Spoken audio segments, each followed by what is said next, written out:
dimensions of the sayings of God. That's what I call it, the sayings of God.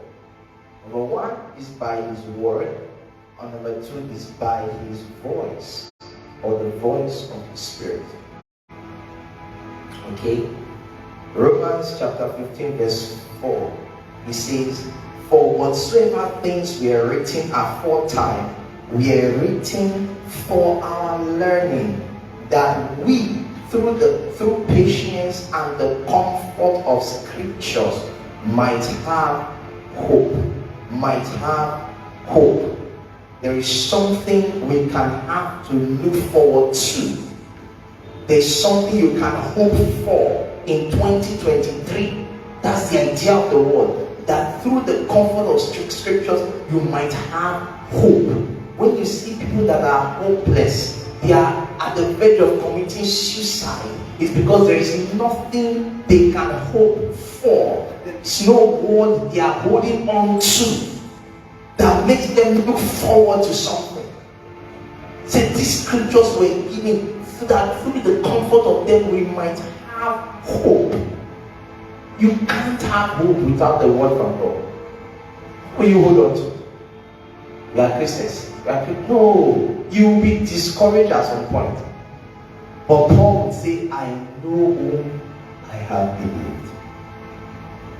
I'm standing on certain promises that cannot fail. There are things God has said to some of us that keeps us moving, even when people don't understand why we are moving. Through the comfort of scriptures, we might have hope. So the first way you receive the sayings of God, through His word. This year, you will have to make up your mind to study. You will have to make up your mind to study. That word I'm talking about is not the type you pick up and you just flick to Psalm. What's our favorite one now? What's your favorite? Psalm 91. Okay? See that dwells in the secret place of the Most High shall abide under the. You will not even read it till finish to see where it ends. You will not pick the instructions. You will not see the basis of that Psalm 91. For instance, from verse 14 of that Psalm 91 says, "Because He has set His love upon me, say, I will answer Him when He calls. I will deliver Him. I will show Him my salvation. I will honor Him. Say, with long life will I satisfy Him. Because He has set His love. He has made me His priority."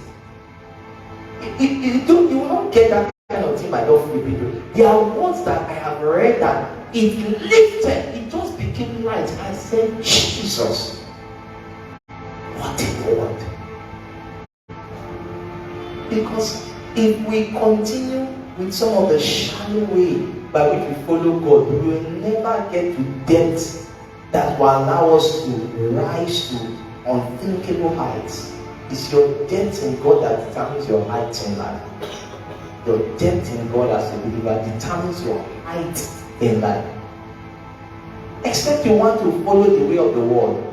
If it's in this kingdom you want to rise, in this kingdom of God, then you need to understand how this kingdom works. You need a thus saith the Lord.